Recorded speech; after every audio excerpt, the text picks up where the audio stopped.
Bonjour belle lumière, comment allez-vous?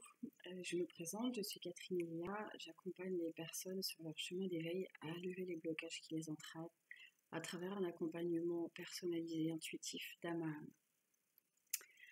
Aujourd'hui, j'ai envie de vous parler de la purge que nous traversons. Je le ressens vraiment comme tel et ça va me permettre de rebondir aussi sur un partage que j'ai fait sur ma page Facebook au sujet de la vulnérabilité et de la victimisation. Nous traversons une purge en ce moment énergétique, dans le sens où ce que je perçois, c'est qu'il y a comme un étau énergétique qui se resserre sur Terre, un petit peu, et donc ce qui en ressort, ce sont tous les miasmes, tout ce qui est toxique, tout ce qui est amené à être purifié et nettoyé. C'est aussi bien à l'extérieur qu'à l'intérieur de nous.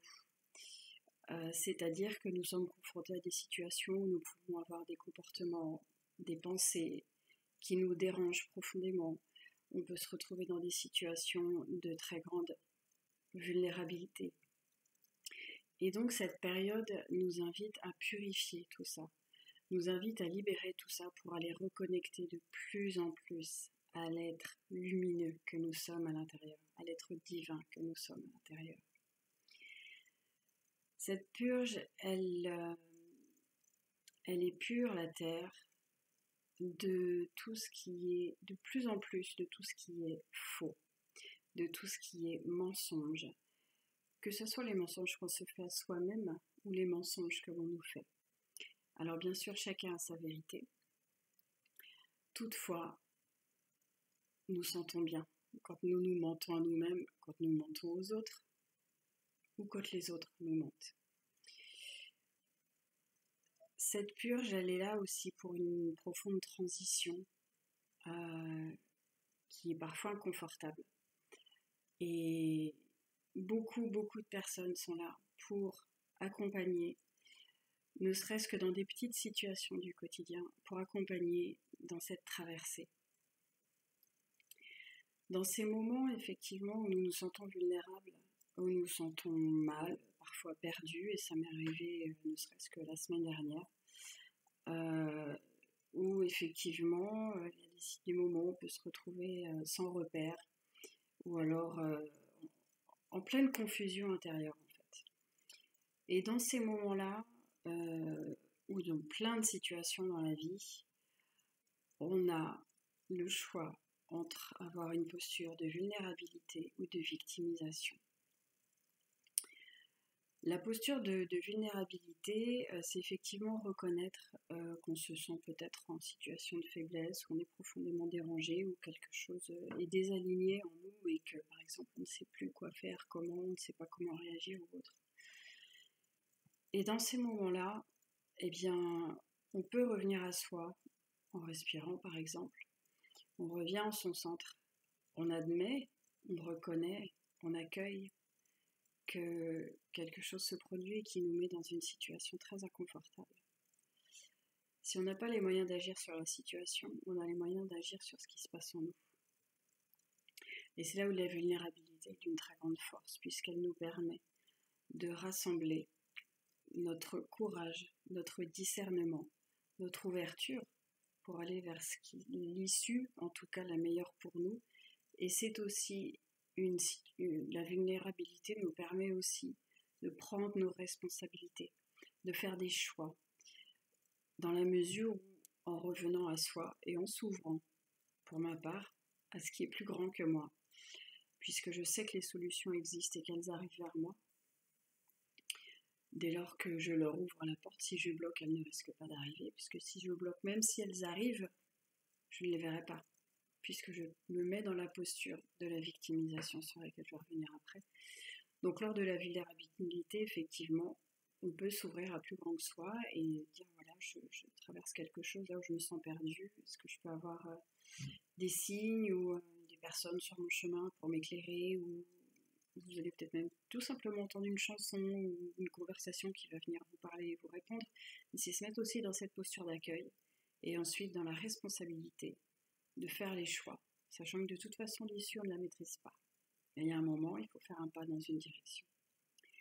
La victimisation, c'est une posture qui est complètement à l'opposé, c'est-à-dire qu'on fait porter à l'extérieur la responsabilité de tous nos maux.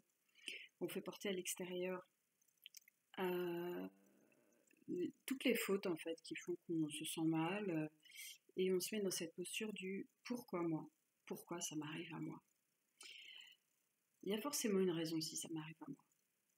C'est une situation que je peux avoir attirée à moi, c'est une situation que mon âme a peut-être choisi de vivre pour me faire évoluer. Il y a forcément des raisons si ça m'arrive.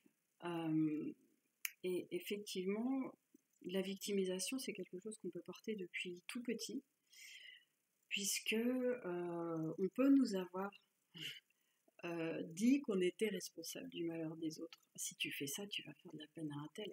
Ah bah, si tu fais ça, tu te rends compte, machin, il va pas être content. Donc on nous fait porter une responsabilité qui n'est pas la nôtre, puisque chacun est responsable de ses propres réactions. Chacun est responsable de sa façon de se positionner dans une situation, de ses réactions. Donc on n'est absolument pas responsable de ce qui se passe autour de nous, on est responsable de ce qu'on fait. On est responsable de ce qu'on dit, on est responsable de ce qu'on pense. Et donc on est responsable de nos actions. Donc en fait, en victimisation, c'est se retirer cette puissance que l'on a, ce pouvoir qu'on a d'être acteur et créateur dans nos vies. Donc en fait, la posture de victimisation, souvent le mental va chercher plein de solutions, plein de perspectives pour nous rassurer, parce qu'on est effectivement dans une incertitude, donc on va se dire, tiens, bah, il va se passer ça, en fait, si tu fais ça, il va se passer ça. Et puis finalement, ça n'arrive pas, ça se passe autrement. Et on revient dans cette insécurité. C'est une forme de cercle vicieux. Hein. Donc la victimisation, en fait, c'est une posture, moi je l'ai beaucoup pratiquée, la victimisation, je connais bien. Donc effectivement, ça nous apporte toujours quelque chose. Mais il y a un moment, il faut aussi voir les bénéfices, c'est très actuel, les bénéfices-risques, parce que ça nous apporte et ce que ça nous retire. Ça peut nous apporter plein de choses, ça nous retire toute notre puissance, ça nous retire toute notre capacité à prendre nos décisions, à faire nos choix et à les assumer. On avance, c'est peut-être pas ce qu'il fallait faire, mais c'est ok. En tout cas, on avance et on reprend la responsabilité dans notre vie. Donc actuellement, effectivement, on est dans un contexte où on a l'impression que tout se décide de l'extérieur, qu'on peut beaucoup subir tout ce qui se passe à l'extérieur. Et si on revient en soi et qu'on se pose, qu'est-ce qu'on a comme moyen pour aller dans le sens de nos valeurs, de ce qui nous convient, de ce qui nous correspond? Il y a toujours des solutions. Et de se mettre dans cette posture de vulnérabilité nous permet de nous ouvrir à elle. Voilà ce que j'avais envie de vous dire sur la vulnérabilité et la victimisation. La vulnérabilité m'a vraiment permis de retrouver une très grande force en moi, de me réaligner énormément et d'être connectée de plus en plus à ce que la vie met sur mon chemin, aux issues, aux directions à prendre. C'est une espèce de GPS intérieur. Et dans les moments où on est dans cette espèce de flottement, mais des fois il est urgent de ne rien faire. Il y a des situations dans lesquelles on a le temps. Il y a des situations d'urgence. Et il n'empêche que quand on reste aligné, on ne cède pas aux émotions, aux réactions, on accueille. Et ça se travaille en fait, ça c'est effectivement, enfin, ça se travaille, ça se pratique au quotidien, sachant que c'est un choix qu'on fait à chaque fois. Voilà, j'espère que ce post vous aura intéressé. N'hésitez pas à liker, partager ou commenter, faire des suggestions de sujets aussi, s'il y en a que vous souhaitez que j'aborde. Et à très bientôt pour une prochaine vidéo, puisqu'en ce moment il y a beaucoup de choses qui bougent.